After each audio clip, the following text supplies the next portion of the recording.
Chers compatriotes, chers amis du Congo, je vous salue et j'ai le plaisir de vous rejoindre aujourd'hui en cette circonstance si particulière qu'est la célébration du 30 juin 2025, jour de notre indépendance nationale. Et qu'est-ce que cette date nous inspire? Il faut d'abord se rappeler que le 30 juin 1960, nos vaillants aînés, nos illustres prédécesseurs avaient conquis cette très belle étape qui nous a amenés à l'indépendance nationale et à la souveraineté internationale. Et donc, au 30 juin 1960, tous les espoirs étaient permis pour construire un nouveau pays plein d'allant avec des projets de développement qui, évidemment, devaient accompagner cette évolution. Alors, qu'est-ce que nous avons eu comme réel politique à l'époque?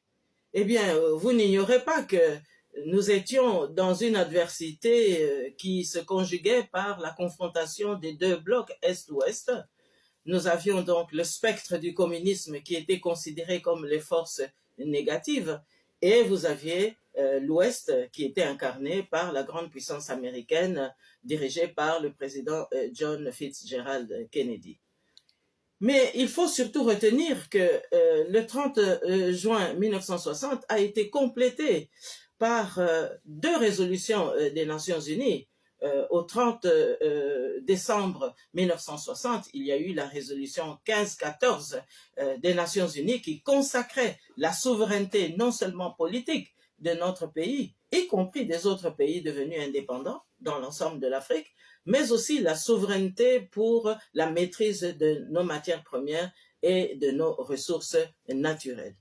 Mais cette situation a été encore consolidée par la résolution 1803, 2 années plus tard, qui venait maintenant sceller la parfaite souveraineté des pays indépendants par rapport aux promesses de démocratie et par rapport aussi à l'émancipation de nos peuples et au développement à venir.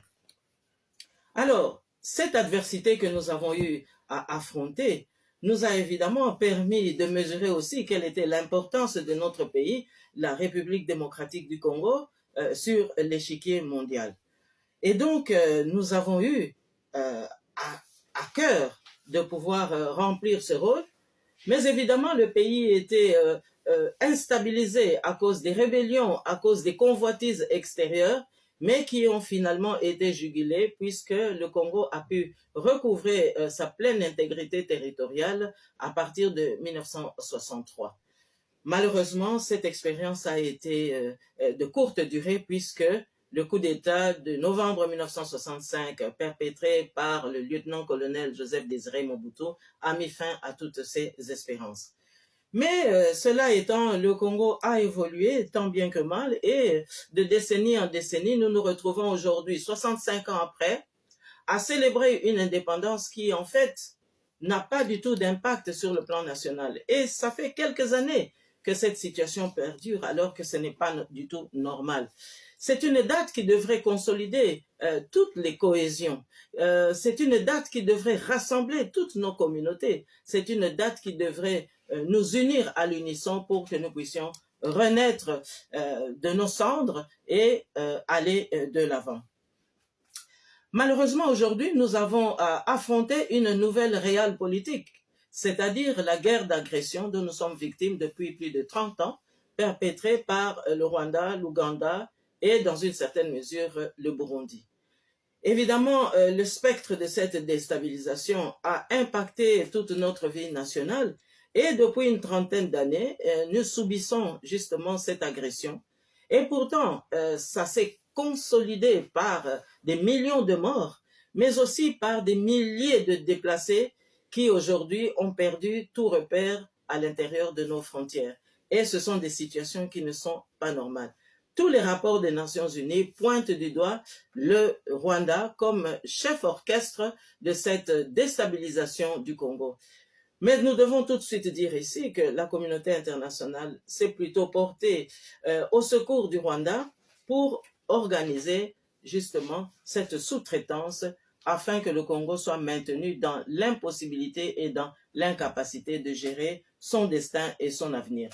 Ainsi, de décennie en décennie, le Congo a été ballotté de toutes parts par toutes sortes de négociations, de pourparlers, et à chaque fois que le Congo reprenait le dessus, parce que la population n'a jamais cessé de s'exprimer, eh bien, on voyait tout de suite une coalition internationale venir supplanter ces velléités d'émancipation de notre population pour imposer des pourparlers, des dialogues. C'est ainsi qu'aujourd'hui, on nous parle de nouveau d'un énième dialogue. Mais ce énième dialogue démontre quoi? Démontre que, encore une fois, c'est un accord de principe signé entre le Rwanda et la République démocratique du Congo, mais je dois tout de suite dire que le peuple congolais ne se reconnaît pas dans cet accord de principe. Mais ce qu'il faut ici vraiment noter, c'est qu'il n'y a pas ici matière vraiment à se réjouir, parce qu'on nous parle d'un accord de paix sous l'égide des États-Unis. Mais un accord de paix dans un pays agressé, dans un pays en guerre, il n'y a pas eu de cessez-le-feu, il n'y a pas eu de pourparlers, de conditions, de reddition des forces étrangères sur le territoire congolais. Et donc, nous nous demandons si vraiment les victimes, c'est-à-dire les Congolais, doivent continuer encore à toujours être à la merci des bourreaux. Et je crois que ça, c'est vraiment l'enjeu fondamental. Et donc, aujourd'hui, cet accord de principe signé aux États-Unis, je crois pouvoir dire ici, très sincèrement, que ça n'engage pas le peuple congolais. Ce sont des textes qui ont été composés par des amis du Rwanda. Et donc, nous ne pouvons pas souscrire à cela. Alors, je suis très, très étonné d'avoir constaté que bon nombre de Congolais se sont réjouis en se disant, mais la coïncidence a voulu que le président Donald Trump soit au sommet de l'OTAN au même moment où on parlait de cet accord de paix. Mais M. Donald Trump ne s'est pas soucié de savoir si on avait obtenu un schéma de réparation pour le peuple congolais. Et voilà qu'on nous a annoncé que M. Donald Trump devait absolument patronner cette phase jugée essentielle par les ennemis du peuple congolais. Alors, j'aimerais dire ici, ouvrir une parenthèse très très particulière, parce qu'en général, et là j'aimerais citer l'ancien ambassadeur du Botswana, M. Mogbe, qui à l'époque, lorsqu'il accompagnait le président Massiré, nous avait bien dit que lorsque un pays est cité dans une grande assise internationale, mais ça veut dire que ce pays est sur le grill. Et ici, nous entrons dans une symbolique tout à fait particulière entre la tradition africaine et la trahison. Autrement dit, le Congo sur le grill, en plein sommet de l'OTAN, il ne fallait pas se réjouir que M. Donald Trump ait parlé du Congo, parce qu'en fait, le Congo était sur le grill justement parce que c'est le Congo qui devait être mangé. Et d'après l'ambassadeur Mogwe, dans ces circonstances-là, c'est toujours le bon gibier qui est servi aux convives, à savoir du sanglier, des brochettes d'antilope, des brochettes aussi de porc-épic, des brochettes de viande, de buffle, et de viande de singe aussi. Alors il faudrait savoir ici, d'après l'ambassadeur Mogwe, eh bien cela signifiait aussi que dans ce type de festin, eh bien la sorcellerie n'est jamais loin.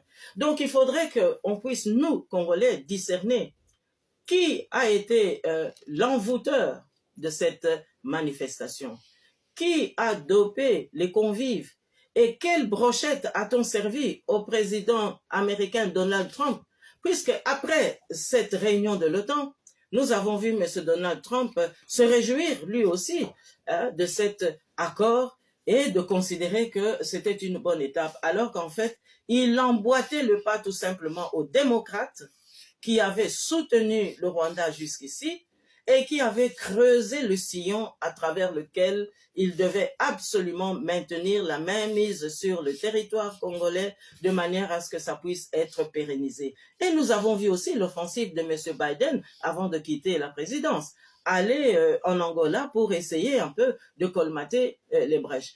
Et donc c'est très étonnant de constater que personne autour de M. Donald Trump ne lui ait démontré que c'était vraiment emboîter le pas aux démocrates, ce qu'ils venaient de faire. Et donc, nous pensons que le menu des matières premières qui a été servi à M. Donald Trump n'avait pas d'autre objet que de consolider l'accord de l'Union européenne conclu en 2024 avec le Rwanda pour rendre crédible le statut de receleur du Rwanda par rapport aux matières premières de la République démocratique du Congo. Et donc, M. Donald Trump est tombé dans le piège des démocrates. Et donc, à mon avis, ici, il lui sera difficile, à moins qu'il ne puisse se ressaisir. Parce qu'ici, nous ne sommes pas en train de plaider pour que la politique des démocrates qui a amené l'occupation de notre pays, qui a amené des contrats léonins en tout genre et qui a amené l'appauvrissement de notre peuple et qui a aussi consolidé l'escroquerie de l'Union européenne, on ne peut quand même pas comprendre que M. Donald Trump, qui s'est battu pour que des élections libres soient organisées dans son pays, puisse aujourd'hui cautionner des acteurs qui ont phagocyté des élections truquées dans notre pays pour qu'on arrive à avoir des interlocuteurs qui sont capables de vendre leur pays, ce qui est le cas de la République démocratique du Congo. Et donc, je crois ici que M. Donald Trump s'est totalement fourvoyé. Probablement qu'il n'a pas eu le temps de maîtriser la donne, mais nous croyons ici que nous devons absolument nous battre contre cette situation parce qu'il n'a rien fait d'autre qu'imiter le plan des démocrates. Et donc, quelle est la brochette qu'il a mangée à ce sommet de l'OTAN pour qu'il puisse aujourd'hui brandir une fierté par rapport à cela? Eh bien, moi, je crois que il n'est pas trop tard pour que nous puissions, nous, Congolais, nous ressaisir. C'est notre pays, c'est notre souveraineté nationale, mais surtout, c'est l'avenir de nos enfants que nous devons sauver. Et j'aimerais ici, avant de conclure, rappeler aussi ce que Monsieur le Président Nelson Mandela disait. Ce qui est conclu pour nous, sans nous, en réalité, c'est contre nous. Et donc, ce qui vient de se passer à Washington n'a pas du tout reçu l'approbation du peuple congolais. Ça a été conclu sans nous, et donc c'est contre le peuple congolais. Et donc, nous ne pouvons que récuser cela. Et donc, je dis tout simplement que ce 65e anniversaire de notre indépendance doit être l'occasion d'un sursaut national, doit être l'occasion vraiment d'un rebond absolument national, de sorte que nous puissions demain reconstruire un pays plus beau qu'avant et que nous puissions nous réunir autour de l'hymne national de notre pays qui a fait de toute cette multiplicité de contrées qui fait la richesse de notre pays un atout majeur pour le développement.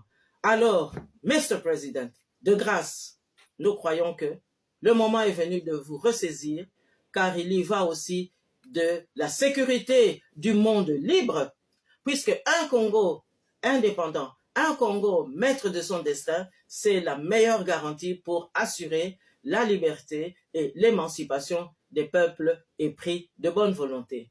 Je vous remercie, chers compatriotes, chers amis, et je vous retrouve bientôt. Bonne fête de l'indépendance à tous.